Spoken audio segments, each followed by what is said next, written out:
Sophie Anderson woke to the sound of waves crashing against the shore, a rhythm that should have felt romantic, but instead pulsed through her skull like a warning she couldn't yet interpret. The morning light filtered through the sheer curtains of the honeymoon suite in Bali, painting everything in shades of gold that felt obscenely beautiful.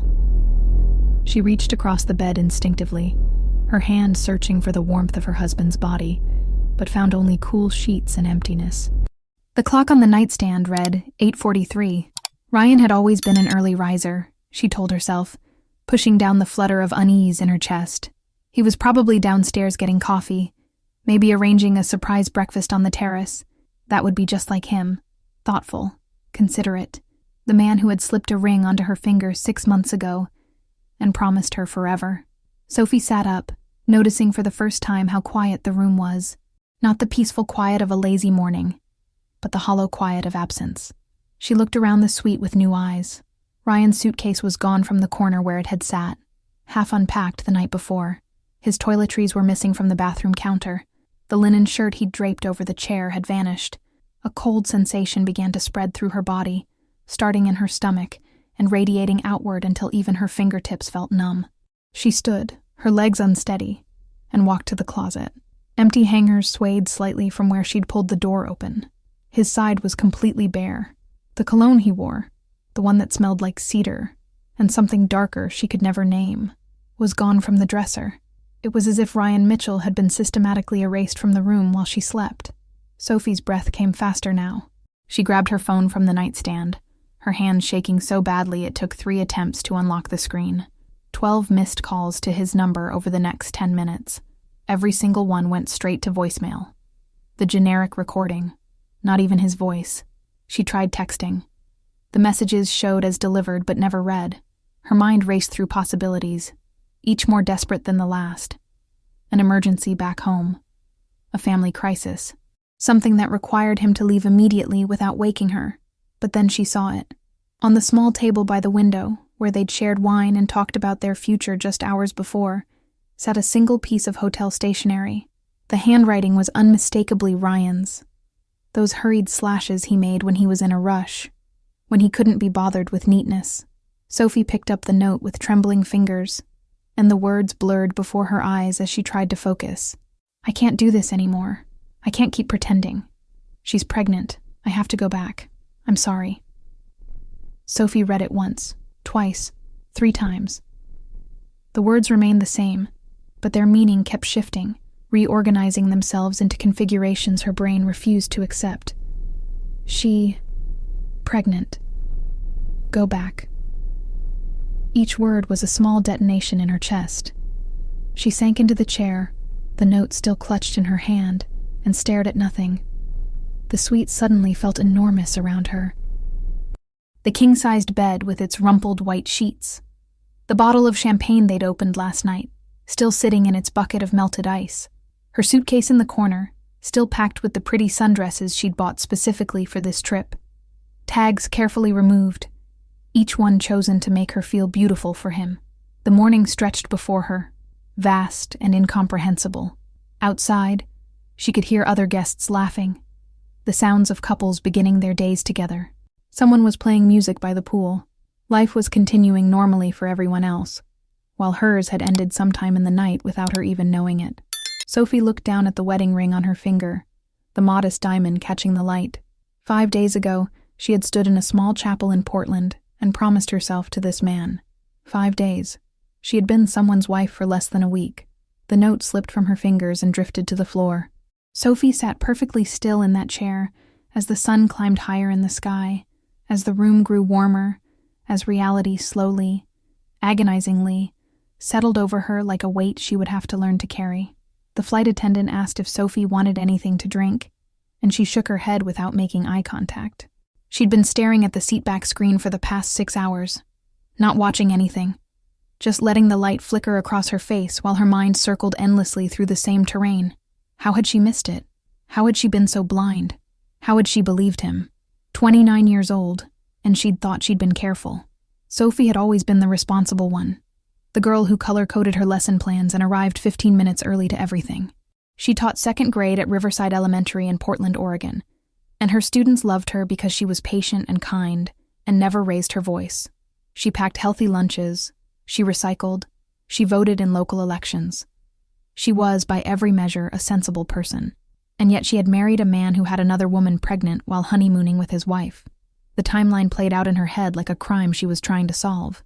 2 years ago, almost exactly, she'd downloaded the dating app at her sister Claire's insistence. Sophie had resisted initially, feeling embarrassed by the whole concept. But Claire had been relentless. 1 week later, Ryan Mitchell's profile appeared on her screen. 32, real estate agent, loved hiking and trying new restaurants. His smile in the photos looked genuine, not too practiced, not too perfect, just a normal guy looking for connection. Their first date had been at a coffee shop in the Pearl District. He'd arrived 10 minutes late, apologetic, explaining that a client meeting had run over. Sophie should have paid attention to that detail, but she'd been charmed by how flustered he seemed, how he'd insisted on buying her pastry to make up for the delay. They talked easily. He asked about her work, seemed genuinely interested in her stories about her students. When he walked her to her car, he didn't try to kiss her, just asked if he could see her again. She'd said yes without hesitation. The early months had felt like something from a romantic comedy. Ryan would show up at her apartment with takeout after long days. He'd send her photos of houses he was showing, making jokes about the terrible interior design choices. He met Claire and her parents at a Sunday brunch and charmed them all with stories about growing up in Seattle. When Sophie's father asked what his intentions were, Ryan had looked him straight in the eye and said, "I'm planning to marry your daughter, sir, if she'll have me." Everyone had laughed. It seemed sweet, traditional, right. But now Sophie remembered the gaps. The weekends he couldn't see her because of open houses that, looking back, seemed excessive. The way his phone was always face down on tables, how he'd excuse himself to take calls, walking outside or into another room. The Tuesday and Thursday evenings when he claimed to have networking events. She'd never questioned any of it because she trusted him, and because she'd wanted so badly to believe that someone could love her the way he seemed to. The proposal had come quickly. They'd been dating only 11 months when he took her on a hike up Angel's Rest in the Columbia River Gorge. At the summit, with the river spread below them and the wind whipping her hair across her face, he'd gotten down on one knee. The ring was simple, practical, not too expensive. He'd said he wanted to start their life together without debt, without pressure. She'd thought that was mature, responsible. Now she wondered if it was because he'd been supporting 2 relationships simultaneously. They'd set the wedding date for 3 months later. Sophie remembered thinking it was fast, but Ryan had seemed so certain, so eager. He'd said he didn't want to wait, that he'd already waited his whole life to find her. Her mother had worried it was rushed, but Sophie had defended him. She'd insisted that when you know, you know. The wedding itself had been small. 30 people at a boutique hotel in downtown Portland. Ryan's guest list had been notably short. Just a handful of college friends and colleagues. His parents were deceased, he'd told her. No siblings. She'd felt sorry for him, being so alone in the world. She'd promised herself she'd give him the family he'd never had. The honeymoon had been his idea. Bali, he'd said. Somewhere completely different from their everyday lives. Somewhere they could start fresh. Sophie had spent weeks planning it, booking the resort, researching excursions, imagining them exploring temples and beaches together. She'd bought new clothes, expensive swimsuits, a silk nightgown she'd been too shy to show anyone. She'd pictured Ryan's face when he saw her in it. On the flight to Bali, he'd seemed distracted. She'd attributed it to work stress, told him to relax, that this was their time. He'd smiled at her and squeezed her hand, but now she remembered how his eyes had looked past her, focused on something she couldn't see. The first 4 days had been pleasant enough, though Ryan had spent more time on his phone than she'd expected, checking messages, sending emails, always with an explanation. A difficult client, a deal falling through. She'd believed him because she'd had no reason not to, until she woke up on the 5th morning and found herself alone with a note that shattered everything she thought she knew about her life. The key stuck in the lock of the apartment door, and Sophie had to jiggle it twice before the mechanism gave way. She'd been gone for 9 days total, though it felt like years had passed since she'd stood in this hallway with Ryan, both of them giddy and nervous about their upcoming wedding. Now she stood alone with 2 suitcases, one of which she'd had to pay excess baggage fees for because she'd packed both hers and Ryan's belongings from the hotel room. She couldn't bear to leave his things behind, even though he'd abandoned her without a second thought. The apartment smelled stale, like trapped air, and the faint lingering scent of the vanilla candle she'd lit before they left. Sophie pushed the door open and stood in the threshold, unable to make herself step inside. Everything looked exactly as they'd left it. The breakfast dishes still sat in the drying rack by the sink. The throw blanket Ryan had used while watching television was still draped across the back of the couch. Their shared calendar hung on the refrigerator, marking off the days of their honeymoon with little heart symbols she'd drawn in red pen. She finally forced herself to cross the threshold, dragging the suitcases behind her.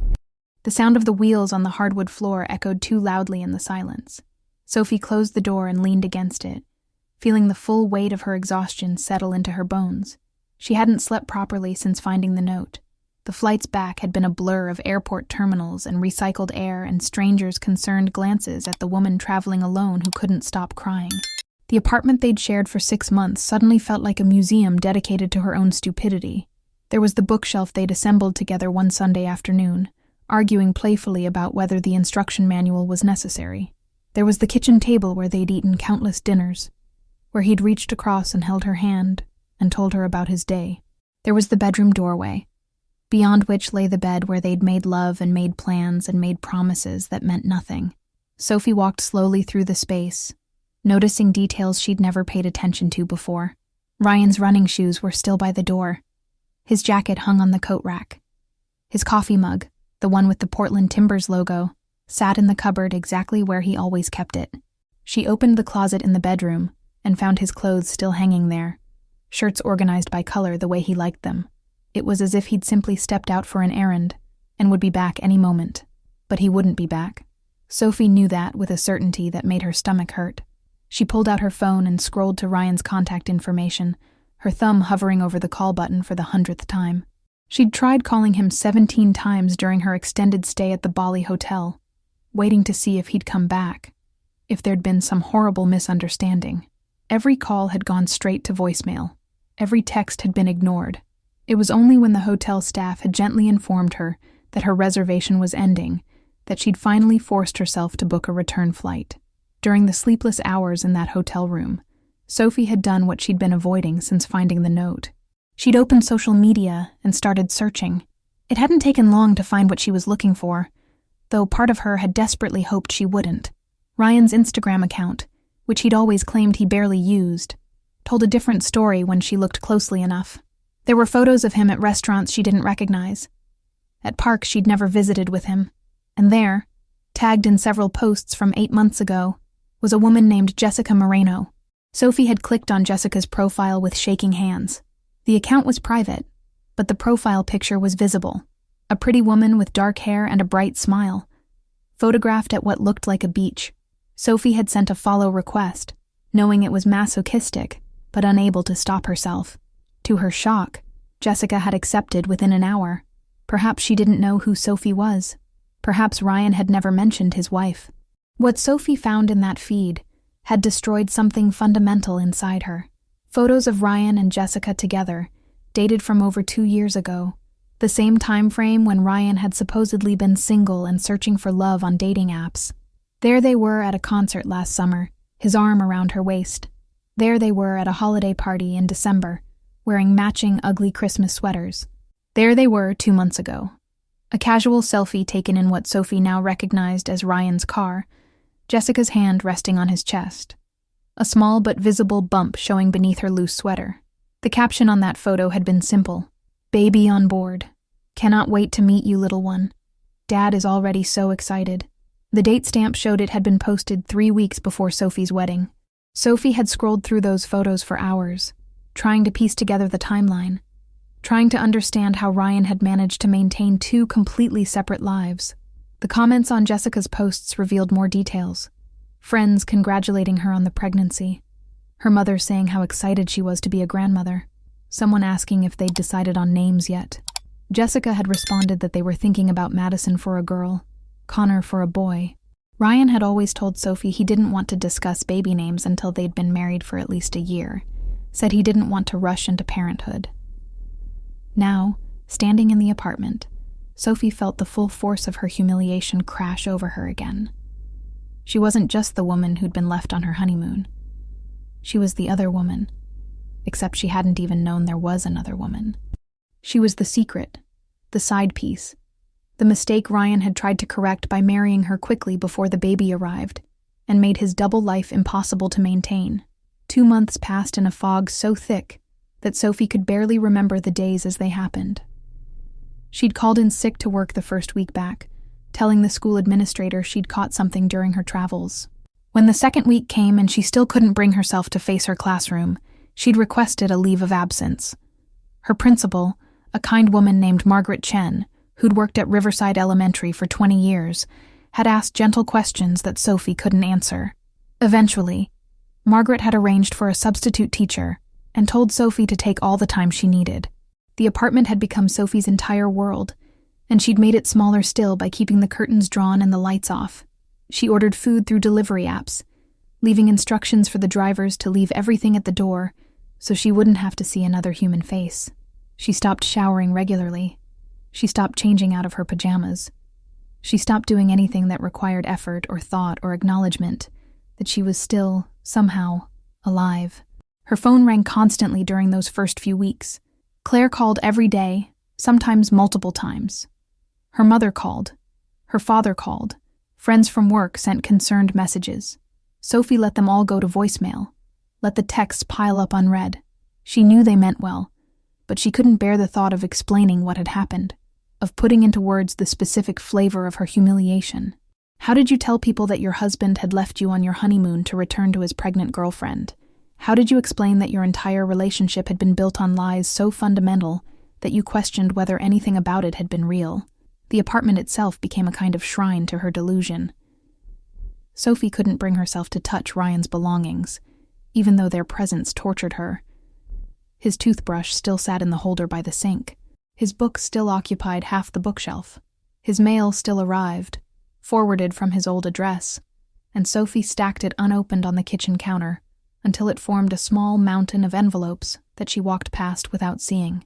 She spent hours lying on the couch, staring at the ceiling, running through their relationship like it was a film she could rewind and analyze for clues. Every conversation they'd ever had took on new meaning. When he'd told her he loved her for the first time, had he said the same words to Jessica that same week? When he'd been late to their dates? Had he been coming from Jessica's place? When he'd suggested a small wedding with minimal guests? Had it been because he was afraid someone might accidentally reveal his secret? The questions multiplied and branched and twisted until Sophie's thoughts became a maze she couldn't escape. The weight loss started without her noticing. She simply wasn't hungry, and forcing herself to eat felt like a monumental task. The clothes she'd bought for her honeymoon hung loose on her frame. Her face in the bathroom mirror looked gaunt and unfamiliar, with dark circles under her eyes that made her look a decade older. She stopped looking at mirrors entirely. It was Claire who finally broke through the isolation. Sophie woke one afternoon to the sound of a key in the lock, her sister's voice calling out as the door swung open. She'd forgotten that Claire had a spare key from the time she'd cat-sat during a weekend trip. Sophie sat up on the couch, blinking in the sudden flood of light as Claire threw open the curtains with aggressive cheerfulness. "Absolutely not," Claire said, surveying the apartment with barely concealed horror. "This ends today." Sophie opened her mouth to protest, but Claire was already moving through the space, collecting empty takeout containers and water bottles, opening windows to let in fresh air. Her sister was 26, 3 years younger than Sophie, and had always been the more forceful personality. Where Sophie was cautious and thoughtful, Claire bulldozed through life with the confidence of someone who'd never experienced real heartbreak. "You need to shower," Claire announced, standing in front of the couch with her hands on her hips. "Then we're going to sit down and talk about what happens next." "I can't," Sophie whispered. Her voice sounded strange, unused. "I can't do any of this." Claire's expression softened slightly, but her resolve didn't waver. She sat down on the edge of the couch and took Sophie's hand. "Listen to me. What he did to you was unforgivable. It was cruel, and it was cowardly, and you didn't deserve any of it. But you're still here, Sophie. You're still alive. And I'm not going to let you disappear into this apartment like you never existed." Sophie felt tears sliding down her face, though she hadn't realized she was crying. "I don't know who I am anymore," she said, and the words came out broken, fractured. Everything I thought I knew about myself, about my life, it was all built on lies. How do I come back from that?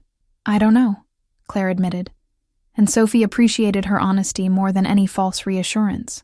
But we're going to figure it out together, starting with getting you out of these pajamas. That night, after Claire had bullied her into showering and eating actual food, and changing the sheets on her bed for the first time in weeks, Sophie lay awake staring at the ceiling while her sister slept in the guest room. She could hear Claire's soft snoring through the thin walls, a sound that was both comforting and somehow made her loneliness feel even more acute. The apartment was clean now, but it still felt haunted by Ryan's ghost, by the version of Sophie who'd lived here believing in a future that had never existed. Claire appeared in Sophie's bedroom doorway on a Saturday morning, holding a coffee mug and wearing an expression that Sophie had learned to recognize over the past 3 weeks. It was the look her sister got when she'd made a decision that wasn't up for negotiation. Sophie pulled the blanket up higher, already preparing her defenses, but Claire spoke before she could formulate an excuse. "We're going out today," Claire announced, setting the coffee on the nightstand. "There's a pottery class at that community center on Hawthorne. Trial session. I already signed us up." Sophie shook her head, burrowing deeper into the pillows. "I can't do that. I can't be around people." "You don't have to talk to anyone," Claire said, sitting on the edge of the bed with a firmness that made the mattress dip. "You just have to show up and put your hands in some clay. That's it. That's the only requirement." The thought of leaving the apartment filled Sophie with a physical dread that settled in her chest like concrete. In the weeks since Claire had moved in, she'd managed to venture out only twice, both times for quick trips to the grocery store during off-peak hours, when the aisles were mostly empty. Even those brief excursions had left her exhausted and anxious, hyper-aware of every stranger's glance, convinced that somehow they all knew her shame. What if someone asked questions? Sophie's voice came out small, childlike. "What if they want to know about me? Then you tell them you're trying something new," Claire replied. "That's all. You don't owe anyone your story, Sophie. You don't owe anyone anything." The community center occupied a converted warehouse in southeast Portland, all exposed brick and high ceilings with industrial light fixtures hanging on long chains. Claire parked in the lot out front, and Sophie sat frozen in the passenger seat, her hands gripping the door handle, but unable to make herself pull it. Through the large windows, she could see people moving around inside, normal people doing normal weekend activities, living lives that hadn't been torn apart by betrayal. 5 minutes, Claire said quietly. "Give it 5 minutes. If you hate it, we leave, I promise." The pottery studio was located on the second floor, reached by a wide staircase with metal railings. Sophie climbed slowly, feeling Claire's presence behind her like a gentle push she couldn't resist. The studio itself was larger than she'd expected, with long wooden tables arranged in a U-shape and a dozen pottery wheels positioned near the windows. The air smelled earthy and damp, like soil after rain, and something about that scent made Sophie's shoulders relax fractionally. There were maybe 8 other people already there, most of them women around Sophie's age, though she noticed an older man in paint-splattered jeans and a younger couple who couldn't have been more than 20. No one looked at her with curiosity or judgment. They were all focused on finding seats, greeting friends, examining the lumps of gray clay that sat waiting on each workstation.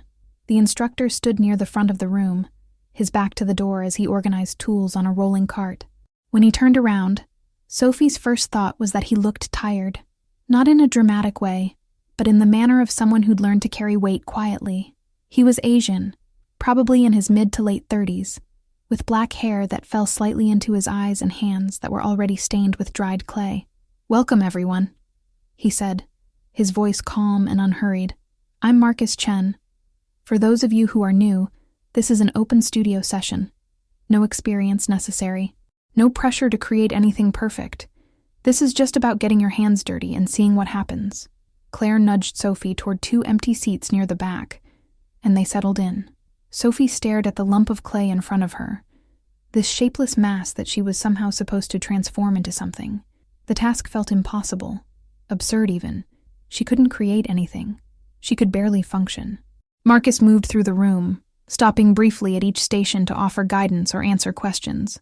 When he reached Sophie's table, she kept her eyes down, hoping he wouldn't speak to her directly. But he simply placed a small wooden tool beside her clay and said, "Sometimes it helps to just start, even if you don't know where you're going." She waited until he'd moved on before touching the clay. It was cool and slightly damp against her palms, dense but yielding. Sophie pressed her thumbs into it, watching the indentations form. There was something oddly satisfying about it, this ability to make a mark, to change something's shape through simple pressure. She pushed harder, her fingers sinking in, and the clay began to deform beneath her hands. For the next hour, Sophie existed in a strange, suspended state. The chatter of other students faded to background noise. Claire's presence beside her became less intrusive. Even the constant loop of thoughts about Ryan and Jessica and the wreckage of her marriage quieted to a manageable hum.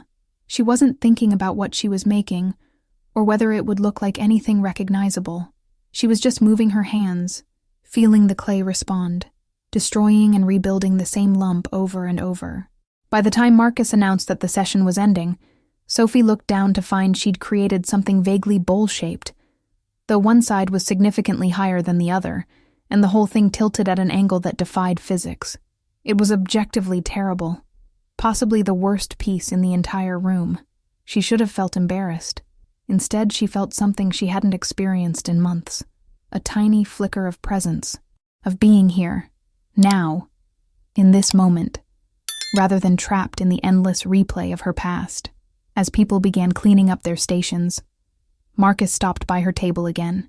He looked at her lopsided creation for a moment, then met her eyes with an expression that held no judgment.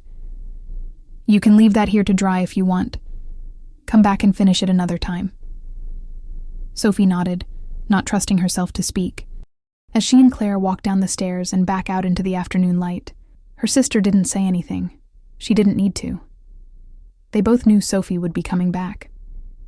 The first Tuesday evening, Sophie returned to the studio alone. She almost turned around 3 times before making it through the door. Claire had offered to come with her, but Sophie had refused, needing to prove to herself that she could do this one small thing independently. The walk from her apartment to the community center took 18 minutes, and she'd counted every step, using the rhythm to quiet the anxiety that kept rising in her throat. Marcus was already there when she arrived, wedging clay at one of the back tables. He glanced up as she entered, offered a brief nod of acknowledgement, and returned to his work. Sophie appreciated that he didn't make a production of her return, didn't ask questions or force conversation. She found her misshapen bowl from Saturday, sitting on a shelf near the kiln, tagged with her name on a small piece of masking tape. Someone had taken the time to preserve her disaster. She carried it to the same seat she'd occupied before, and sat down, staring at the dried clay. The piece looked even worse than she remembered, all its flaws magnified in the hardness. Sophie picked up a tool and began scraping at the surface, smoothing the rough patches, trying to even out the rim. The work was meditative in its repetition. Scrape, brush away the dust, examine, repeat. She lost track of time until Marcus appeared beside her table with a spray bottle. "The clay gets too dry. It'll crack when you fire it," he said, demonstrating how to mist the surface lightly. "You want to keep it workable but not soggy." His hands moved with practiced efficiency as he showed her the technique. Then he handed her the bottle and moved on to help another student. Sophie watched him cross the room, noticing how he seemed to know instinctively when someone needed guidance and when they needed to be left alone. There was something peaceful about the way he moved through the space. No wasted motion, no performance, just quiet competence. She came back that Thursday, and the following Tuesday, and the Thursday after that. The studio sessions became fixed points in Sophie's week, the only time she committed to being somewhere specific at a specific time.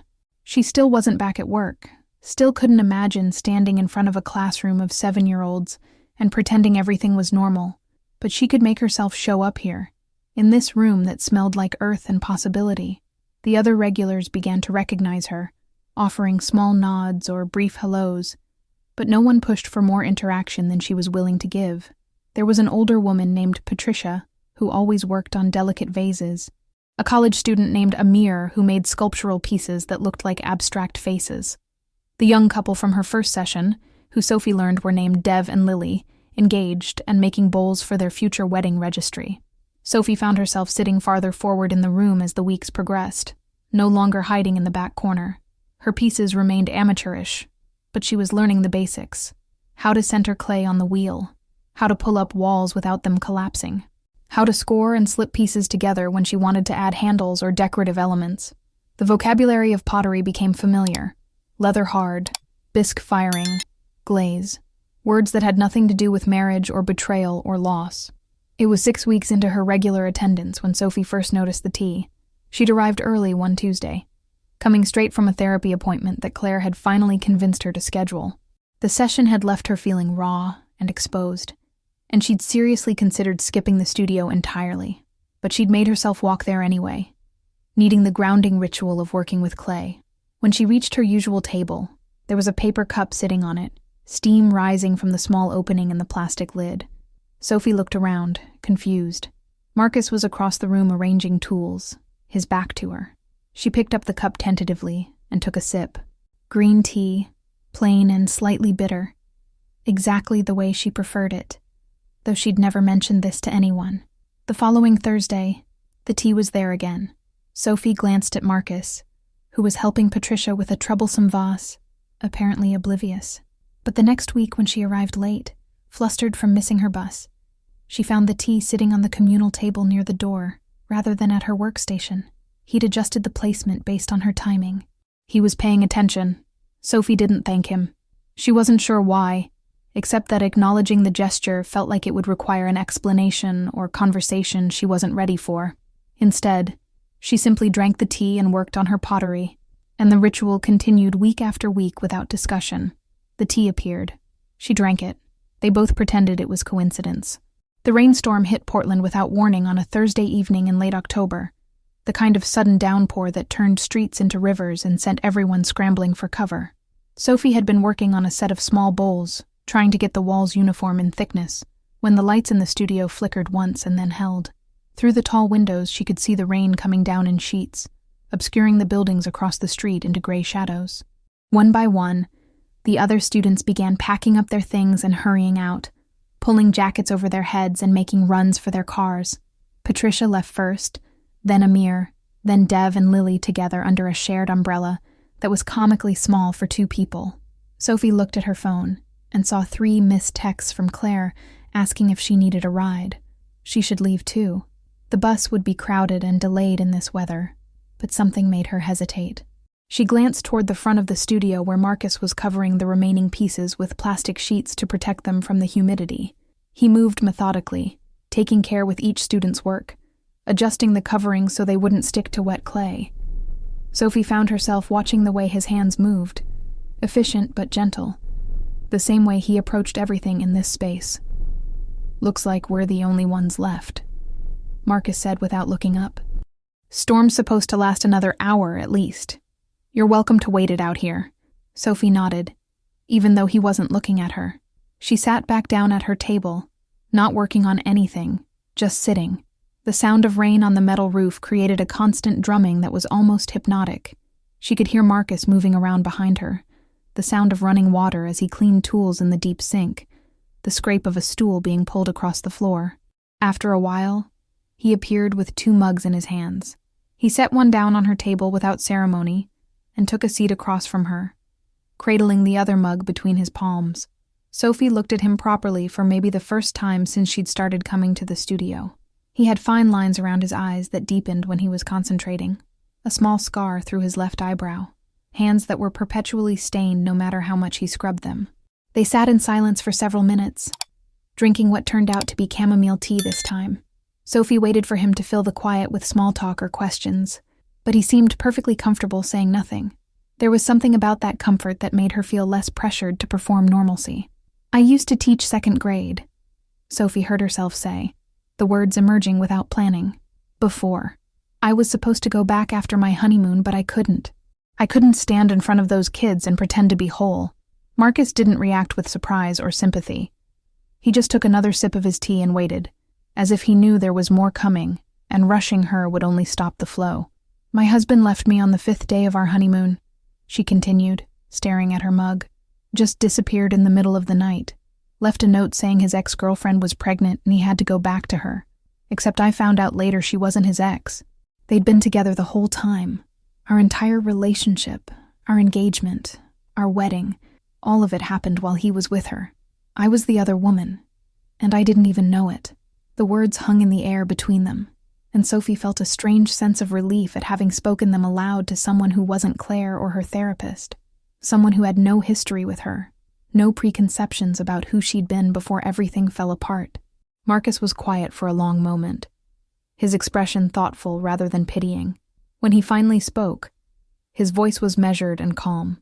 5 years ago, I was supposed to get married. We'd been together since college, planned everything down to the smallest detail. My fiancé's family rented out this beautiful venue in the Columbia Gorge, 200 guests. I stood at that altar for 45 minutes before her maid of honor finally came out and told me she wasn't coming. She'd decided that morning that she couldn't go through with it, that I wasn't enough, that she'd been settling. Sophie looked up and met his eyes. There was something in his gaze that she recognized, a particular kind of knowledge that only came from having your life shattered in public. The guests all had to be told, Marcus continued. My parents, her parents, everyone we knew standing there watching me process the fact that the person I loved most in the world had looked at our future together and chosen to run. I think the worst part wasn't even the rejection. It was realizing that I'd built my entire sense of self around being someone's partner, and without that, I had no idea who I was anymore. How did you survive it? Sophie asked, her voice barely above a whisper. Marcus gestured around the studio with one hand. This place, clay, the act of making something with my hands when everything else felt unmakeable. I started coming to pottery classes 3 times a week, then 5, then I was here basically every day. Eventually, the owner offered me a job teaching. I'm not going to tell you it fixed everything or that the pain just disappeared, but it gave me something to focus on besides the wreckage. It gave me a way to remember that I could create things, that I had value beyond what someone else decided I was worth. The rain continued its steady percussion above them. Sophie realized she was crying, quiet tears that slid down her face without her making any sound. Marcus didn't comment on them, didn't offer tissues or platitudes. He just sat there with her, 2 people who understood what it meant to be left behind, to have to rebuild themselves from scattered pieces. Does it get easier? Sophie asked eventually. Yes and no, Marcus replied honestly. The acute pain fades. You start having hours, then days, where you don't think about it constantly. But there's always a scar. The trick is learning to see the scar as proof that you survived, not proof that you're broken. He paused, looking at the bowls she'd been working on. You're getting better at centering the clay. You notice that? 3 months into her regular attendance at the pottery studio, Sophie finally returned to work. Not full-time yet, but 3 days a week, easing back into the rhythm of lesson plans and small faces looking up at her with questions she could actually answer. The children didn't know anything about her failed marriage or abandoned honeymoon. To them, she was simply Miss Anderson, the teacher who'd been away and was now back, maybe a little thinner and quieter, but still patient when they struggled with reading or needed help tying their shoes. Claire had moved back to her own apartment 2 weeks earlier, satisfied that Sophie was no longer in danger of disappearing entirely into her grief. The separation had been harder than Sophie expected. She'd grown accustomed to her sister's presence, the sound of another person moving through the rooms, the accountability of having someone witness whether she ate or showered or got out of bed. Now she was alone again, but it was a different kind of alone than before. Not the suffocating isolation of those first months, but something she was learning to navigate. The studio remained her anchor, Tuesday and Thursday evenings, sometimes Saturday afternoons when she needed extra grounding. She'd completed her first successful bowl, one that actually sat flat and held water without leaking. Marcus had fired it in the kiln with a simple clear glaze, and when Sophie picked it up from the shelf the following week, she'd been surprised by how much pride she felt in this small, imperfect object she'd created with her own hands. It was a Saturday in mid-November when Marcus approached her after class with an unusual expression. Sophie was cleaning her workspace, scraping dried clay from the table surface, when he stopped beside her with his hands in his pockets. There's a small artisan market next weekend at Pioneer Courthouse Square, he said, his tone casual, but with an undercurrent of something else Sophie couldn't quite identify. Some of the studio members are setting up a booth to sell pieces. Nothing fancy, just a chance to show the work to people outside this room. I was wondering if you'd want to come. Not to sell anything necessarily, just to see what it's like. Sophie's first instinct was to refuse. The thought of being in a crowded public space, surrounded by strangers, filled her with the familiar anxiety that still lurked just beneath the surface of her newly reconstructed life. But there was something in the way Marcus asked, the careful neutrality of his voice that suggested he was extending an invitation that mattered more than he was letting on. "I don't have anything worth showing," she said, gesturing at her collection of wonky bowls and misshapen cups on the drying shelf. "That's not true," Marcus replied simply. "But even if it were, you could just come and keep me company. Patricia always brings too much coffee cake and someone needs to help her eat it." Sophie found herself nodding before she'd fully decided. "Okay, what time?" The market was scheduled to run from 10 in the morning until 4 in the afternoon. Sophie arrived at 11, having spent the previous evening debating whether to back out, and the morning changing her outfit 3 times. She'd settled on jeans and a green sweater that Claire had bought her last month, claiming the color brought out her eyes. Sophie wasn't sure about that, but it felt like armor of a sort, this deliberate choice to wear something new rather than hiding in the oversized t-shirts that had been her uniform for months. The booth was easy to find, a white tent near the food carts with Hawthorne Pottery Studio painted on a wooden sign. Marcus stood behind a folding table, displaying an array of mugs, bowls, vases, and sculptural pieces that ranged from beginner work to objects of genuine beauty. He'd clearly stayed up late arranging everything, creating levels with wooden boxes and fabric in earth tones that complemented the pottery. "You came," he said when he spotted her, and his smile reached his eyes in a way Sophie hadn't seen before. "I said I would," Sophie replied, feeling suddenly shy. Patricia was there, as promised, with enough coffee cake to feed 20 people. Amir had contributed a series of abstract face sculptures that drew immediate attention from passers-by. Even Dev and Lily had brought their practice bowls, slightly imperfect but charming in their earnestness. The booth had a warm, communal feeling that made Sophie's chest tighten with something that wasn't quite sadness, but wasn't quite happiness either. For the first hour, Sophie stood off to the side, watching Marcus interact with potential customers. He had an easy way of talking about the pieces without being pushy, explaining techniques and processes when people expressed interest, but comfortable with silence when they just wanted to browse. She noticed how his face changed when he talked about the work, becoming more animated, more present.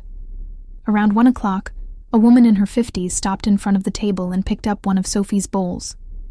It was the first successful piece she'd made, slightly lopsided, but with a pleasing turquoise glaze that Marcus had recommended. Sophie watched the woman turn it in her hands, examining it from different angles. "Did you make this?"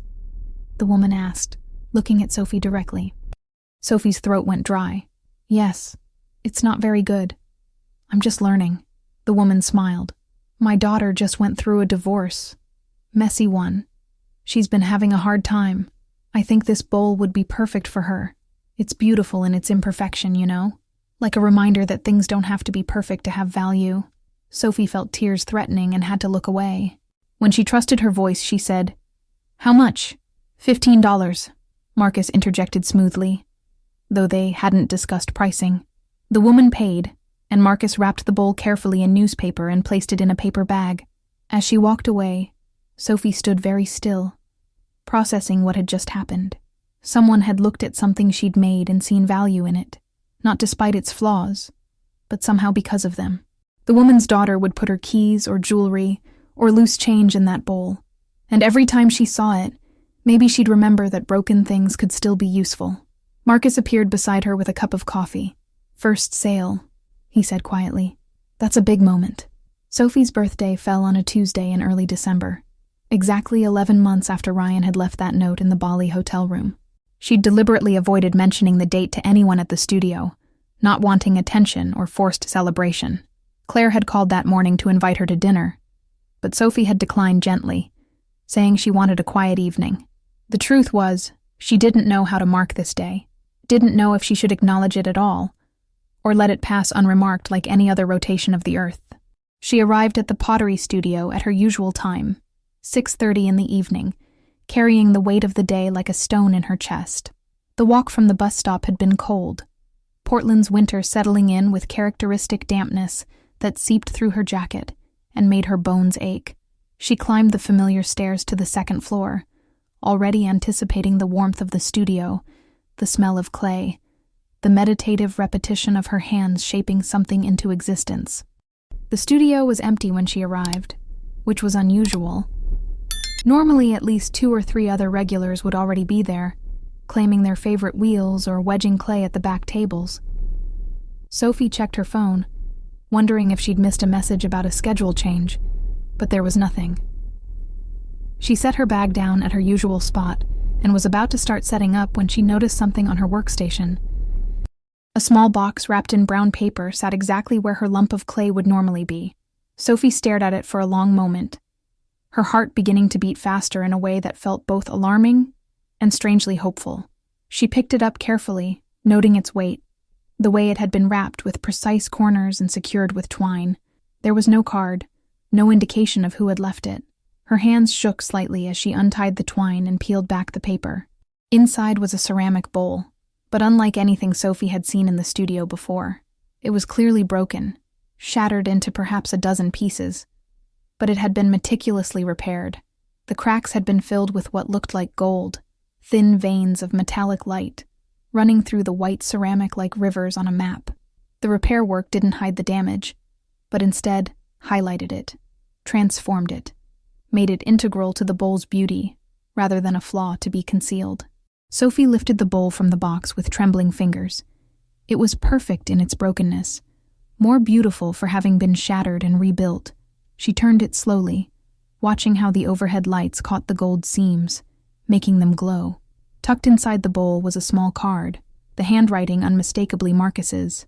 Kintsugi, the note read, the Japanese art of repairing broken pottery with gold. The philosophy is that the breakage and repair become part of the object's history, not something to disguise. The piece becomes more valuable for having been broken. Happy birthday, Sophie. She stood there, holding the bowl while tears streamed down her face. Not the desperate crying of those first months, but something cleaner, more cathartic.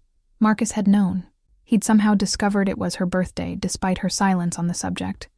And instead of cake or flowers or any conventional gesture, he'd given her this, a broken thing made precious, a tangible reminder that fracture didn't equal destruction. The door to the studio opened behind her, and Sophie turned to find Marcus entering with 2 paper cups of coffee. He stopped when he saw her face, the tears, the bowl cradled in her hands. "Too much?" he asked quietly, and there was genuine concern in his voice, a worry that he'd overstepped. "No," Sophie managed, her voice thick. "It's perfect. It's the most perfect thing anyone has ever given me."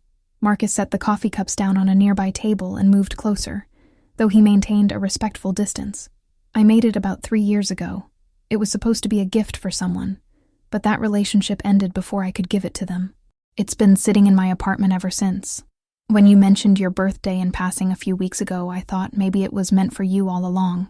Sophie couldn't remember mentioning her birthday, but then again, there were many conversations at the studio now, easy exchanges that happened while they worked side by side, words spoken and forgotten in the comfortable rhythm they'd developed. She looked at the bowl again, at the gold veins that turned damage into decoration. "How did you learn to do this?" she asked. "Trial and error," Marcus replied. "A lot of research, even more failed attempts. Kintsugi is about patience. You can't rush the repair or the gold won't set properly. You have to work in stages, let each layer cure before adding the next. It takes weeks sometimes. But the result is something that acknowledges the break without being defined by it." Sophie understood what he wasn't saying directly, that healing was like this, that it required patience and careful attention, and the willingness to work in stages, that the goal wasn't to return to what you were before the breaking, but to become something new that incorporated the damage into a different kind of wholeness. "I'm not fixed," Sophie said, needing him to know. "I'm better than I was, but I'm not healed. I don't know if I ever will be completely." "Neither am I," Marcus answered simply, "but maybe that's okay. Maybe we're not supposed to go back to who we were. Maybe we're supposed to become who we are now, scars and all." They stood there in the quiet studio, the Portland rain beginning to tap against the windows, and Sophie felt something shift inside her chest, Not love, not yet, maybe not ever in the way she'd experienced it before, but something gentler and more sustainable, the recognition of someone who understood the specific geography of her pain because he'd traveled similar terrain, the comfort of not having to explain or justify or apologize for the ways she'd been broken. "Thank you," she said finally, holding the bowl against her chest like it was the most valuable thing she owned. "For this, for the tea, for not asking questions, for just letting me exist here, without needing me to be anything other than what I am." Marcus smiled, and it transformed his usually serious face into something warm and open. That's what this place is for. What it's always been for. A space where broken things are allowed to just be broken until they're ready to be something else. The year turned without fanfare. Sophie spent New Year's Eve with Claire and a small group of friends, drinking wine in someone's cramped apartment, while fireworks exploded over the Willamette River in the distance. At midnight, when everyone around her was kissing or hugging or making resolutions, Sophie stood by the window and thought about the woman she'd been 12 months ago. That Sophie had been preparing for a honeymoon, believing she knew what her future looked like, convinced that she'd finally figured out how to build a life, that Sophie hadn't survived. She'd shattered completely in that Bali hotel room. But this Sophie, the one holding a glass of cheap champagne and watching lights burst across the dark sky, she was someone different. Someone who knew what it felt like to be unmade and had chosen, slowly and with great difficulty, to put herself back together in a new configuration. By March, Sophie had returned to work full-time. Her second-grade classroom at Riverside Elementary felt both familiar and strange, as if she were playing a role she'd memorized long ago but had to relearn from muscle memory. The children sensed something had changed about Miss Anderson, though they couldn't articulate what. She was gentler now, quicker to praise small victories, more patient with struggles. Having survived her own breaking, she recognized the fragility in others more readily. The pottery studio remained her sanctuary, Tuesday and Thursday evenings, Saturday mornings when she had the energy. She'd progressed beyond basic bowls now, attempting more complex forms. Teapots with fitted lids, vases with narrow necks. Once, ambitiously, a sculptural piece that collapsed spectacularly on the wheel, sending wet clay flying across her workspace. Marcus had helped her clean up, both of them laughing at the mess, and Sophie had realized with surprise that she was genuinely happy in that moment. Not pretending, not performing, just experiencing actual contentment. Her relationship with Marcus evolved in ways that were both natural and unprecedented in Sophie's experience. They went for coffee after studio sessions, long walks through Forest Park when the weather permitted, occasional dinners at hole-in-the-wall restaurants Marcus knew from his years exploring Portland. But there was no pressure, no timeline, no expectation that their friendship needed to transform into something else. They were simply two people who enjoyed each other's company, who understood each other's wounds, who could sit in comfortable silence without needing to fill every moment with words. When Marcus finally kissed her, it was in May, almost exactly a year after Sophie had first walked into the pottery studio as a broken shell of herself. They'd been loading his car with pieces for another artisan market, and Sophie had made a joke about his terrible Tetris skills. He'd laughed and leaned in and pressed his lips to hers so gently that at first she wasn't certain it had actually happened. When he pulled back, his expression was uncertain, searching her face for permission or rejection. "Is this okay?" he asked, his hand still resting lightly on her waist. Sophie considered the question seriously. Was it okay? Could she do this again? Open herself to the possibility of loving someone, knowing how completely she'd been destroyed the last time? Her first instinct was to say no, to protect herself, to maintain the careful boundaries she'd constructed around her healing heart. But then, she looked at Marcus, really looked at him, and saw not a savior or a solution, but simply another person trying to navigate the aftermath of his own damage. He wasn't asking her to be fixed or whole or ready. He was just asking if he could stand beside her while they both figured out what came next. "Yes," Sophie said. "It's okay." Their relationship unfolded slowly, without the rushed intensity of her time with Ryan. There were no grand gestures or dramatic declarations, just steady presence. Marcus met Claire, who approved with characteristic bluntness. Sophie met Marcus's parents on a Sunday afternoon that was awkward but survivable. They talked about their pasts without flinching, sharing the details of their respective heartbreaks without making those stories the center of their new narrative. By autumn, they'd fallen into a rhythm that felt sustainable. Sophie kept her apartment, maintaining her independence even as she spent more nights at Marcus's small house in southeast Portland. The house was modest, filled with handmade ceramics and mismatched furniture, with a converted garage that Marcus had turned into a personal studio. Sophie loved the space immediately, the way it reflected who he was without trying to impress anyone. It was in that garage studio one October evening, exactly 2 years after Ryan had abandoned her in Bali, that Sophie found herself thinking about the kintsugi bowl Marcus had given her. It sat on a shelf in her apartment, a daily reminder of how she'd been repaired. She'd never asked Marcus to teach her the technique, but now, watching him work on a new piece, she realized she wanted to learn, not to fix something broken, but to understand the process, to know how to take shattered pieces and make them beautiful. "Will you teach me?" she asked, and Marcus looked up from his wheel, clay-covered hands pausing mid-motion. "Kintsugi?" "Yes," he smiled, that warm expression that still surprised her sometimes with its openness. "It takes patience, a lot of it, and you have to be okay with working on something for weeks without seeing immediate results." "I think I've learned something about patience," Sophie replied. They started that night, Marcus showing her how to mix the lacquer, how to carefully align the broken pieces, how to apply the gold with steady hands and steadier breath. It was meticulous work, demanding complete focus, and Sophie found herself lost in it, the way she'd once been lost in her grief. But this was different. This was creation, not destruction. This was choosing to make something beautiful from the fragments. If you found hope in Sophie's journey from heartbreak to healing, subscribe to hear more stories of resilience and rediscovery, because sometimes the most broken pieces become the most valuable when we learn to repair them with gold.